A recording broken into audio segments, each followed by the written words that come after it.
And now for our next keynote presentation of the day, I'd like to introduce Greg Gaudet from Summerside PEI to talk about the future of clean energy. As Director of Municipal Services, Greg brings 30 years of engineering experience and expertise to the City of Summerside PEI.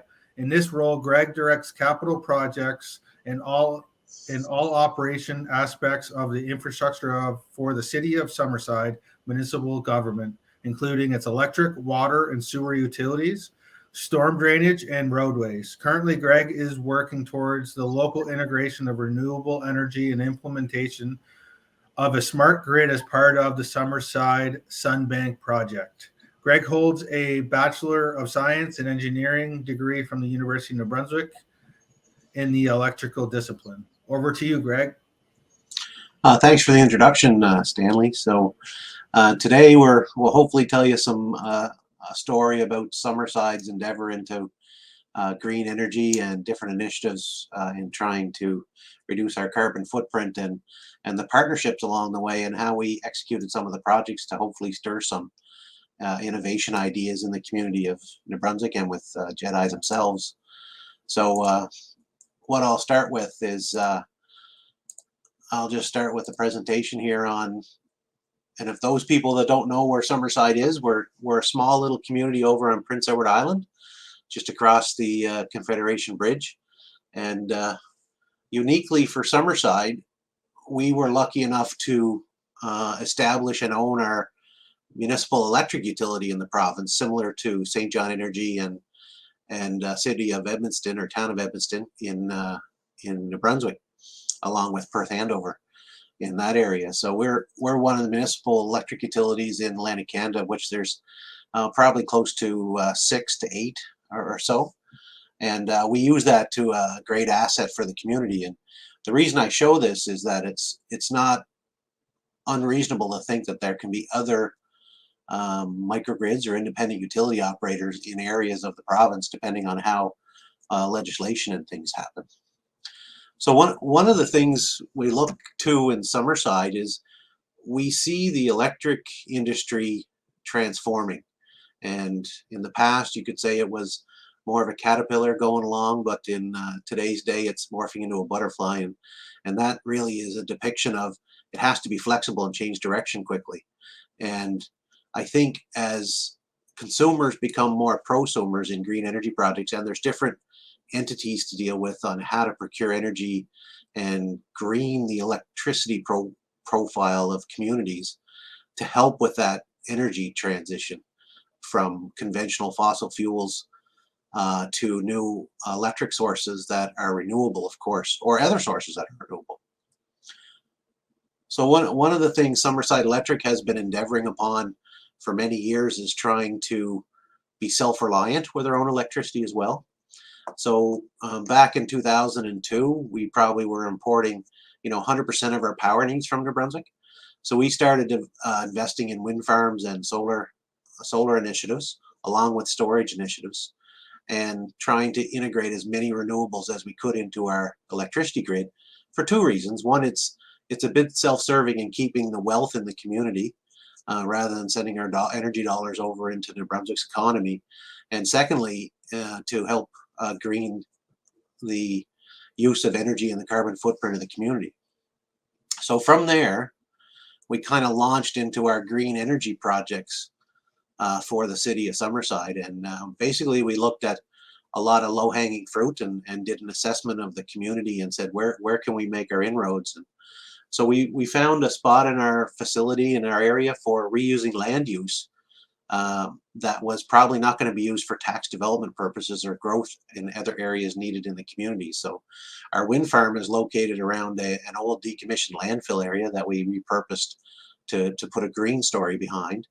And our small solar farm and battery system over here in the top left corner, which is the credit union place, was a facility we worked in and around the facilities of recreation to create a green stamp on recreational facilities with a solar and battery component. And that's really behind the meter at the facility itself. So if anyone has any facilities that they're looking to green and help reduce carbon footprints on, those are great technologies that can be used.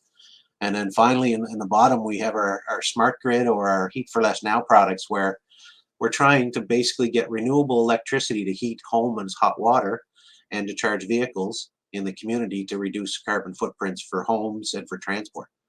And then finally, our larger utility scale project as a utility levels is our current Sunbank project, which is basically a much larger version of our Credit Union Place battery and solar project.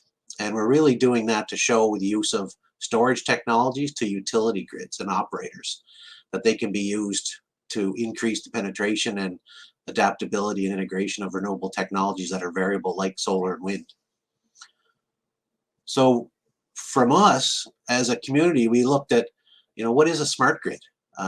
Some people may call it a microgrid, some people may call it different labels. So we looked at our community as a whole and said, how can we make the smart grid not just a smart grid in versions of electricity, but smart grid for the community? So we looked at all different aspects, and this is really an iconic kind of map of all the different assets in the community that we assessed, and what could we actually do in the community for projects. Where could we green them, and where could we actually build facilities for land use, and then how to connect it all together. So on the map, and you'll see there's some that are completed and others that aren't, that we still have yet to complete. The black colored dots are all basically completed or underway, and the blue ones are yet to be finished or still on the map, I guess, on our map for how we're trying to progress. This is a little busy slide. It's kind of tells you what our smart grid is trying to do in a kind of a technical way. So what we've tried to do is the red areas are the ones we've completed to date, and the blue areas are the growth areas we see that we have yet. We had to make sure that the smart grid system could be adaptable and grow for the consumers and for the community. So we wanted to make sure we were able to take in, electric vehicles, distributed generation and storage for homes, as in battery systems, and then we get into, the PV on roofs and commercial establishments. We already have in Heat for Less Now controllable smart end use devices that we can tell it when to take energy and when to get off the grid, that we don't need energy to be put into them because they have storage. So we use that to control the load of our customers in the community, to make sure it matches renewable and variable resources. So it helps with that integration of those renewables that are variable. And this is basically a fiber system of telecommunications, and it's adaptable and usable in the community. From this, we dive down into customer engagement. So the other piece that we have as one of our pillars is to basically leadership and engagement and education of people on their carbon footprint. So we have smart metering institutions that give information to the customers on their hourly, and can be down as low as 5 minutes for commercial establishments, electricity use.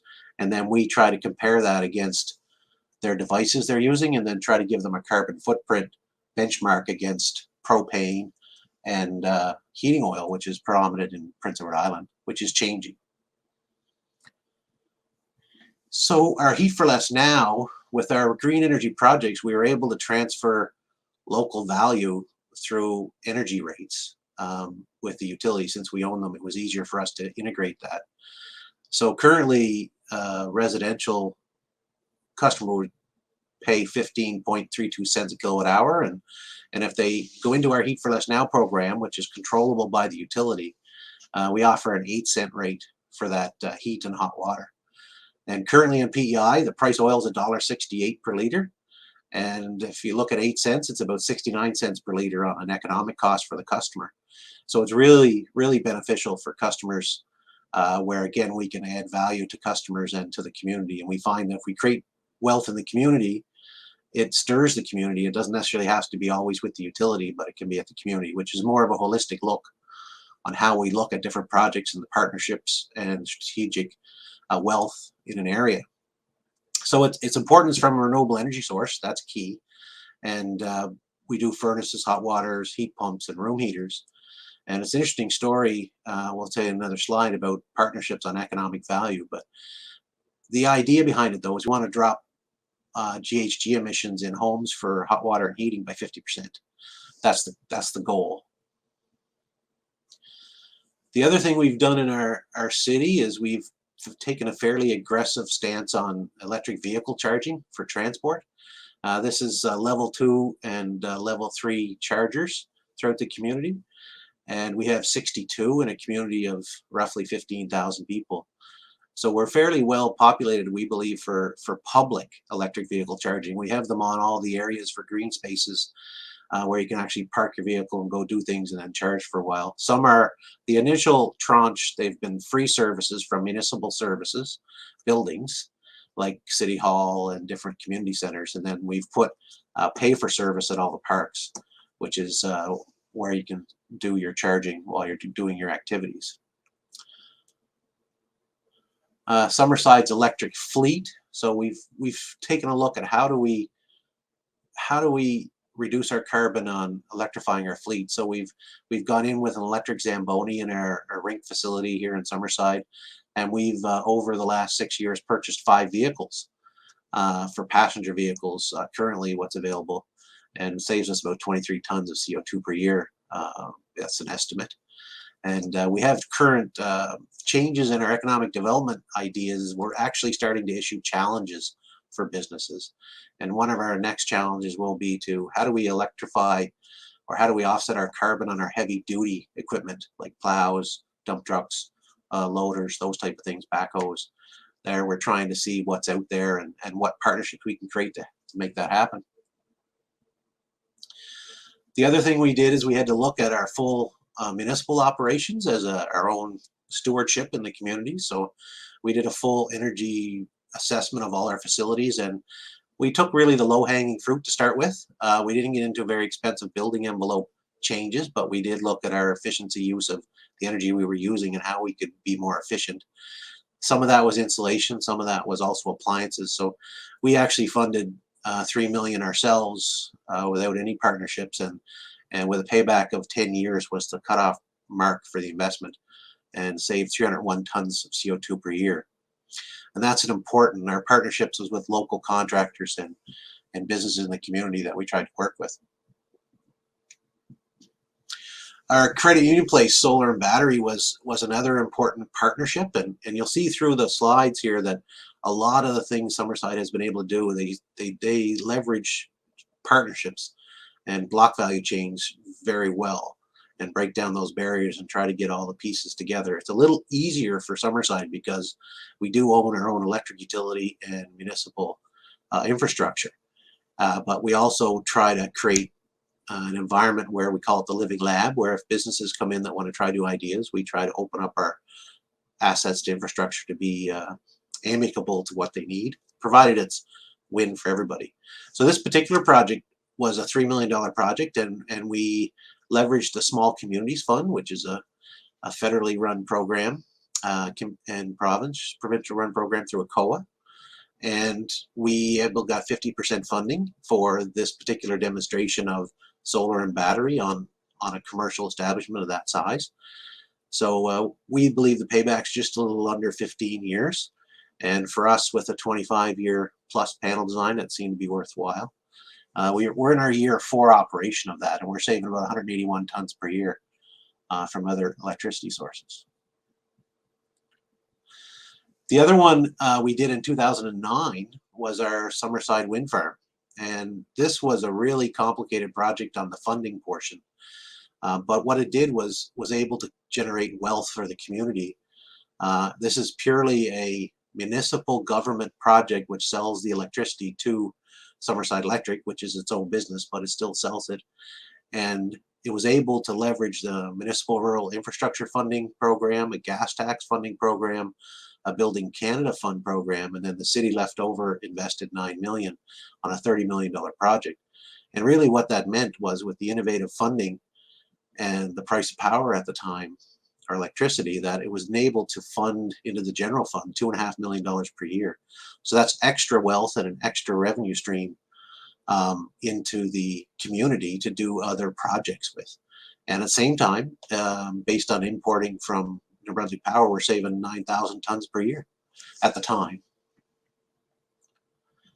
The other one we're currently building, and it's called Summerside Sunbank Project.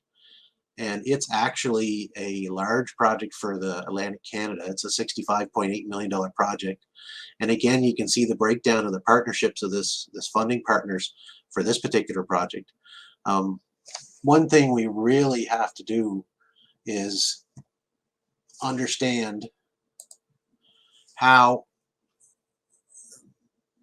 these projects can get off the ground with partnerships and funding and basically non-repayable loans. And it really is important to get the feasibility and technical ability well set out before you get into the application of the project. So you have to prove to your partners that you're going to be successful in the project. You're going to deliver what you say you're going to deliver, and it's well thought through and executed.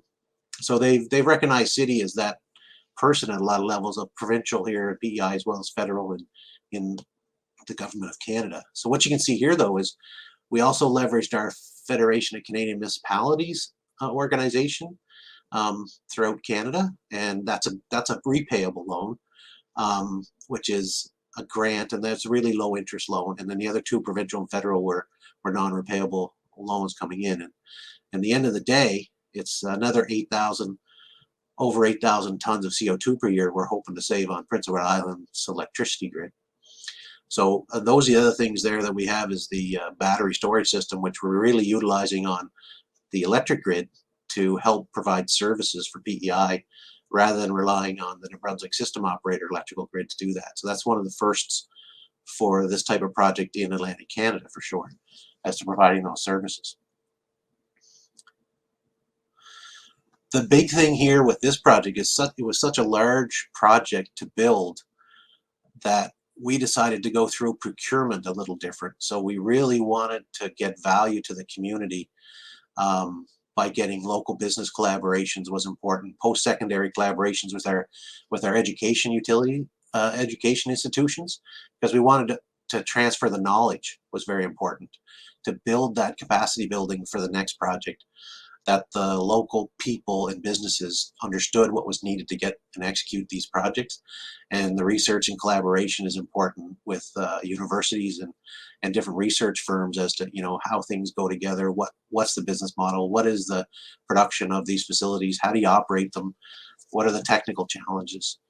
And the other one was a value add to the community. So we actually, when we went procurement, we actually were out front and transparent in the fact that we are going to score your proposal on what you're going to add to value for the community.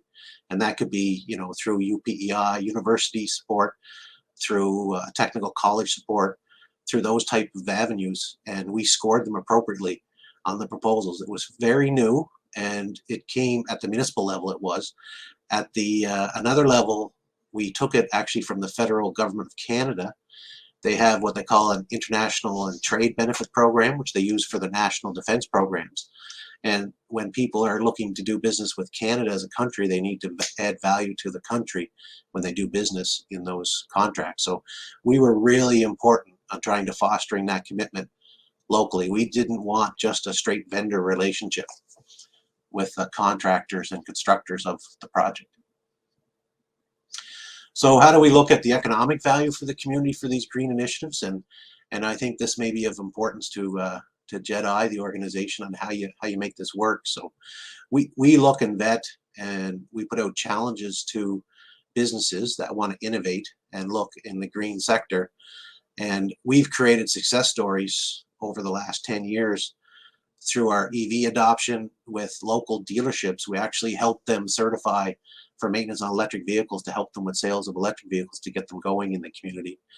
We have a gas to electric vehicle conversion company called Upcycle that we've worked with, and part of the thing we offer them is prove their pilot and buy the first vehicle from them and test it and give them good testimonials is what we do. And we're trying to foster that business growth and that job growth. Secondly, we have a Stash Energy company, which actually comes out of the UNB Engineers Entrepreneur Group that the city has been working with for the last 4 to 5 years on their heat pumps, that's air-to-air heat pumps that store energy, and we can actually turn the heat pumps off for 4 hours at a time, which helps us with our growth and our control of electricity use in the community. We also work with a company in Ottawa called Blue Wave Artificial Intelligence, where we're starting to see big data And the big data side of all this green energy is basically integration. So how do you make good decisions on when to do things and grid stability and things? And Blue Wave Artificial Intelligence brings that to the table. And we've been working with them now for the third year on smartening up our systems to help integrate and make better decisions on how to integrate all this green energy. We've gone through and had a great relationship with Samsung Renewable. That's a fairly large company, and we started with a phase 1 project at the Credit Union Place, and they bring technical advice to the table that we wouldn't have had in our community. So that's a very good partnership on how to do things, and it also gives us some weight as to how can we grow the community with the value add with Samsung along as a partner and all their network of partnerships that they bring to the table. Finally, we get down into the lighting or street lighting. We actually went against the grain and actually had a relationship with an international provider to locate in the city to produce these street lights for us, and we committed to purchase from them the lighting to retrofit our full city with LED lights. So those are some of the ways we integrate the economic value of businesses and partnerships to create win-wins. If we can't do it ourselves internally, then we look for others to relationship with. Some of our pillars of integration path to net zero is to try to get to 100% renewable electrical grid. And one of the ways to do that is through the smart grid and the artificial intelligence, where you're actually controlling consumers' loads to match the energy being generated. In the old ways of operating utilities, when a customer went and turned on a light switch, the utility had to react to that load and had to plan for it, the worst case for every day. And we want to make sure that we're a little smarter than most and try to make sure that we can control what's happening in the consumer's household with load, provided they don't lose their services. That's important. They have to always have the service they need when they need it. And then finally, we get into renewable fuel and dispatchable renewables, which is, how do we take that renewable energy? We over invest in electrical energy production with renewable sources, so we need to find a way to store them. So there's the storage in batteries, and there's also the storage in a renewable fuel. Where does that go? And then the other thing that happens from renewable fuel, if it's hydrogen, then there's a huge opportunity, we believe, in offsetting the hydrogen market to make more green hydrogen for use in fertilizer production, which is links to our agricultural pillar on Prince Edward Island. So these are some of the things that we look at when we're looking at an integration path to net zero on our utility. And in the center there, the big chart in the center, the brown and the blue and the cyan and the yellow are all different representations of renewable resources that are integrating, and the brown that's left over is really the import energy that we need for the community for electricity to meet its needs. So we're trying to get rid of all that brown is our goal, and to make it all renewable if we can. We'll see how we do.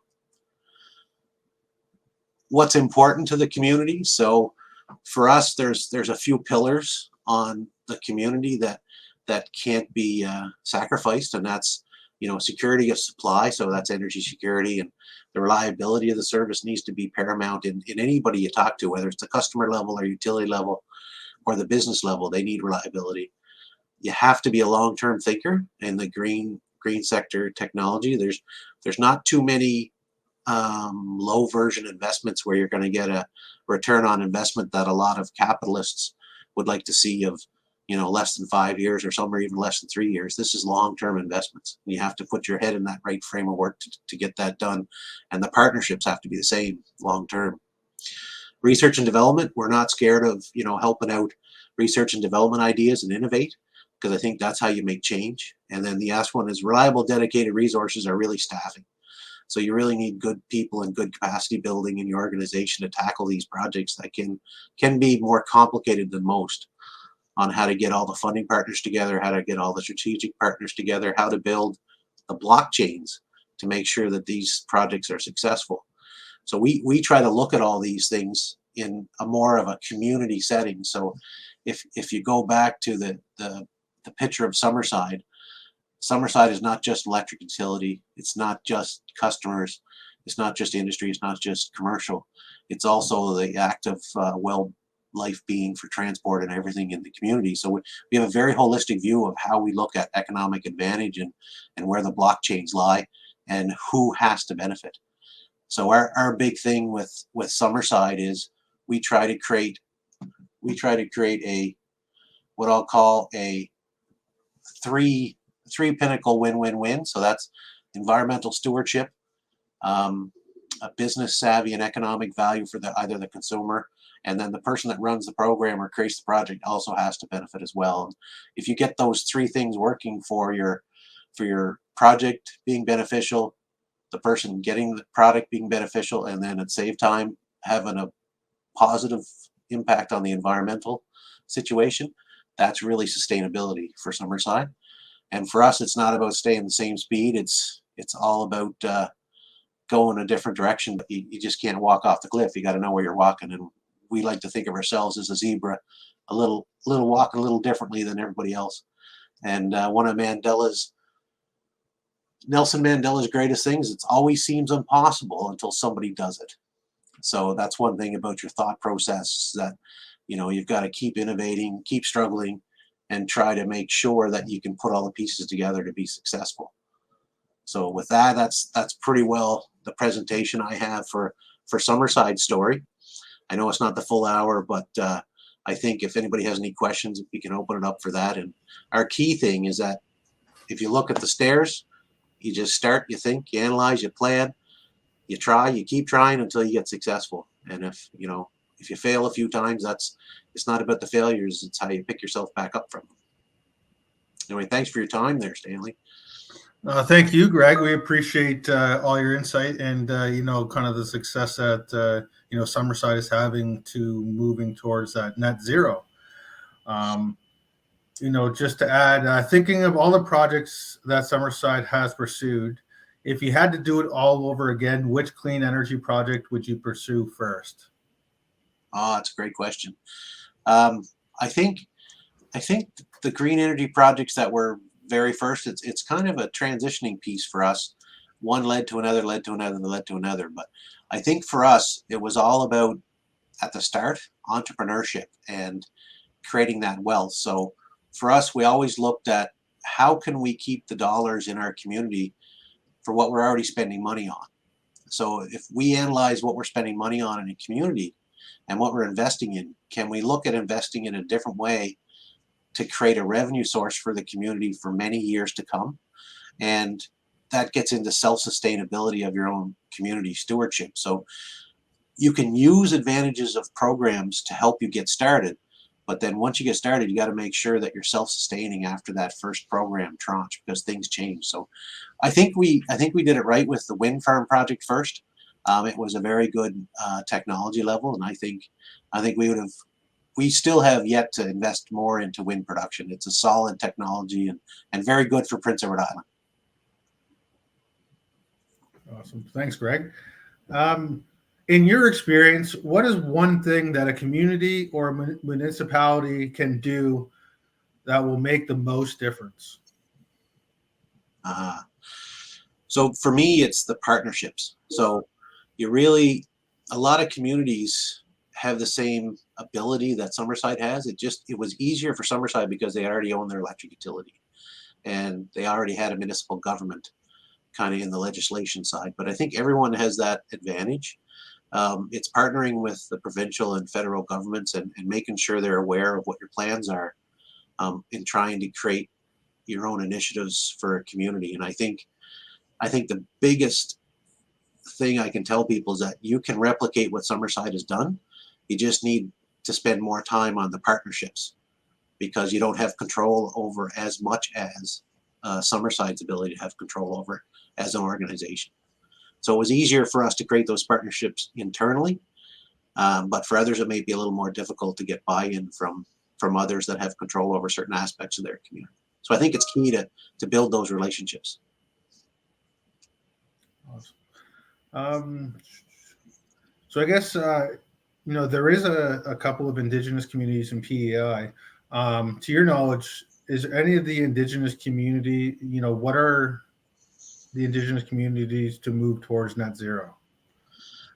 Good question. They've started with some educational forays at first, and they've actually been successful locally on attaining some extra land from the provincial authorities, and to look at starting some green initiatives and what I call independent power producing kind of projects to the grid. There's a fellow, two individuals I know of from the community, which is Drew Bernard and Dylan McClellan on Prince Edward Island, that are quite good leaders. Drew is a very technically savvy individual on renewable energy, and Dylan just finished his sustainable engineering degree at University of Prince Edward Island. So I think when you start that capacity building and bring that thought and ability into your communities, I think those projects happen.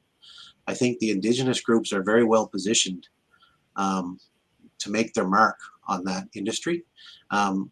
Now, the first thing is on PEI, they were granted recently. I think there was quite a bit of parcel of land next to the Lennox Island Reservation here in PEI that they are starting to look at developing and what they can do to create revenue for their community. And then once you start that snowball, it keeps going. So it's important to get the local representation of that ability of how to go about doing it. And we've been involved with the First Nations group on occasion when they need it, when they reach out for data or help or anything. We're big on knowledge transfer in Summerside, and we always like to help people and try to help them figure out a way they can get it done for themselves. Awesome. You mentioned a little bit about youth and capacity development. I guess is there any changes in PEI to, like, the education and curriculum when it comes to engaging youth in net zero and green energy? That's a great question. I'm not real up on the engagement of youth, but I do know that the Holland College Institutes and the University of Prince Edward Island have expanded their engineering components to get into sustainable engineering, and Holland College has a renewable and wind turbine at the technical level, at the technician level. The one thing I do know is that anybody that usually reaches out there, they're more than welcome to get tours and ideas and information on as far as our youth reach out. Early on in the education system, I'm not too sure what the programs are there as far as early adoption of environmental stewardship and things like that as far as the education goes. But I do know that UPI has introduced sustainable engineering now. I think it's in its probably 5th year of program, and the opportunities are there for most people to attend. And the technical college and Holland College is always expanding to support the industry. But one of the things Summerside has done is trying to make sure that on the other side of being local businesses, it's also about local inclusion. So we've also asked the people that do work on the latest project, Sunbank, they're reporting to us on a quarterly basis on the targeted groups of Canada as to how they're involving those in those projects. So we're trying to push the governmental agenda of inclusion and also trying to help with knowledge transfer, because that's where it starts. You have to have the involvement of the people to be exposed to the projects so they can take what they've learned and then do themselves justice for their own community. But they also need the support of the community at the same time. Thanks, Greg. We have another question from the audience. What percentage of your driving factors are economic driven, and how much is climate action driven? I think they're equal. We don't look at it unless it's environmentally helping. We won't necessarily do an economic project just for the economics unless there's an environmental component to it as far as the community goes.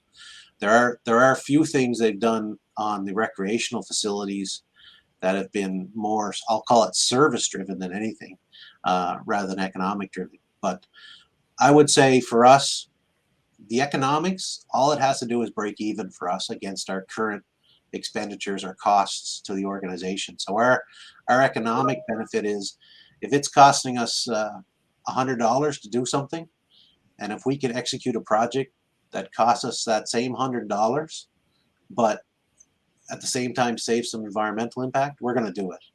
Absolutely. We're not worried about the in-kind work and to operates and sustainability of it, but we have to make sure that don't burden the community with excessive expenses on these projects. So that's one of the key things, is we kind of look at our economics as break even. And as long as we're making an environmental impact or a customer impact on savings, that's good enough for us. We have another question from the audience. With heavy snowfall in PEI, does that affect the solar panels in terms of snow sticking to the panels, or have any other effects? It does actually. Our Credit Union Place solar panels was our first small endeavor in 2017 when it was constructed. We originally had a model of what it would generate for solar panels at that tilt angle. So it was a 26-degree tilt angle, and our new farm, we're tilting them at 30 degrees. And what we found was a lot of models hadn't incorporated in a lot of data for snow soiling, they call it. So on the new modeling, we've decreased expectations because it does have quite an impact.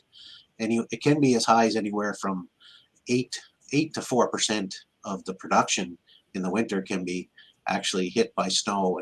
And what we found is there is some issues on the panels that accumulate snow at the bottom edges of the snow as they get warm and melt down. And one thing that does help PEI, though, is we're a little windier than most, so it helps blow the snow off a little bit, but it's still an impact. And the other thing they've done too recently is they've redesigned solar panels on how the wafering is connected. So in the old model, they used to lay them what I'll call landscape panel like this, and now they lay them like this on the racking, so you don't have as much impact on the panel at the bottom sections. Awesome. Another question is, how is excess power dealt with from either solar or wind production? Another great question. So basically, a long story short is we try to find buyers for the product. They're hard to come by because it's what they call spot energy, and usually New Brunswick gets the value of that energy through their energy marketing desk currently. And the arrangements we've had in the past with them is very, very low cost energy for New Brunswick because it's accessible. So we try to use that locally and try to switch people over to electricity, and then offer them a good rate to do that, to sync up more of that excess. So as we go and as we try to grow, we're trying to lessen that impact of how much opportunity we lose in Summerside, but there's still always an amount that is excess, and we sell that currently on the New Brunswick system. Just another question just came up regarding the snowfall. And the question is, have you ever considered heated solar panels? Yes, that's a technology that's emerging. One of the things we looked at in looking at that was the effect of the warranty and performance warranties on the panels from the manufacturers, and a lot of the performance has to do with the UV and temperature degradation of the panels. So a lot of times, a lot of manufacturer and warranty issues come up when you want to reheat backwards to the panels to heat the DC up to help shed some snow. But it's definitely an emerging technology, and I think it is coming as an ability for northern climates, but I'm not sure if it's readily acceptable yet in the industry as far as warranty and performance goes yet. I haven't seen too many options for that yet in the technology, but I know it's been researched and looked at. And really, I think the current gains in technology now is density and bifacial ability of panels to try to collect some energy on the reflection from the ground surface. Another question is, are you involved in the new Clean Energy Georgetown Park? No, Summerside is not yet. It was announced the province's plan for path to net zero. They've created a fairly comprehensive plan, which was released I think in February and of this year, or maybe I think it was this year or just recently. And there were 6 pillars that they brought in, and you know, it was pretty well done and well done for a framework. And I think the province's plan is to create multiple centers, and we're hoping one of those will be located in Summerside with all our assets. And we did start center of excellence for artificial intelligence with Blue Wave. They've actually decided to locate in Summerside with all our data that we have available to start some of that. So we do have some start of a renewable excellence type atmosphere in Summerside, and we do have a new business park that we've built, and we're hoping to announce a new center in that business park for this type of event. And the fun thing about the building is it's more of an industrial sized building, but it's built passively. So it's one of the first ones probably in Atlantic Canada that actually takes an industrial application and makes a passive building construction. So we'll see how it goes, and we'll see if we get to announce that in the future. Well, I think we're gonna finish up here in the next few moments, but we're gonna end on one last question. Once Summerside hits net zero, what are the next steps?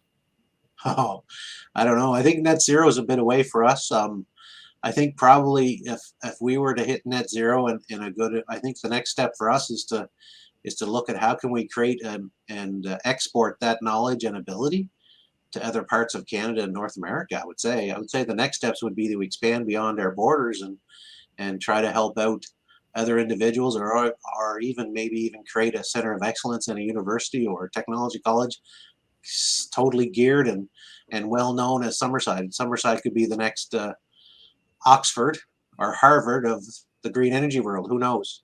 But that's what I see anyway. Once you do everything you can in your community, then you look to export opportunities, right? And that to me I see as education and ability. And I guess just you kind of brought up a good point.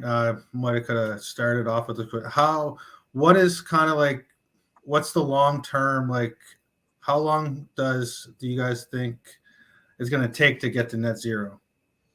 Or what is your plans or your timelines? Yeah, we're going through that now, but we're at about 62% of electricity renewable, but there's still a big transport, agriculture, and fishery component for the community that needs to be looked at as well. So we're as far as a net zero component goes, we're looking anywhere from 30 to 40 years, I would think, out in time to really get there. You have to realize it's a tough path because of you have aging infrastructure and you have old infrastructure, buildings and things that have to do that. You can definitely create renewable sources of energy, and how do you do that? And the biggest thing though is that you need large amounts of storage to do that. Currently on PEI is very limited natural resources for renewable ideas. It has to be usually solar or wind currently, depending if you look at nuclear as non-emitting or not. But that's a whole another issue and ball of wax. But we're thinking another 30 to 40, maybe 50 years. 2050 would probably be a good target to try to hit.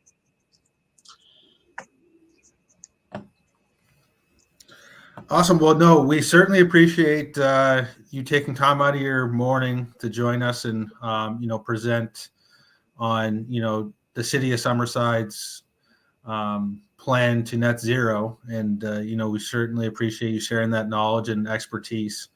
So thanks again, Greg. Well, you're welcome, Stanley. Thanks for the time, and I'll put it out to the group watching that if anybody wants to do any follow-up directly with us, reach out, and we're very accommodating when it comes to data and ideas, and to share how the details of the projects we've done. So anything you'd like to know, just reach out. Thanks very much for your time. Yeah, thanks again, Greg.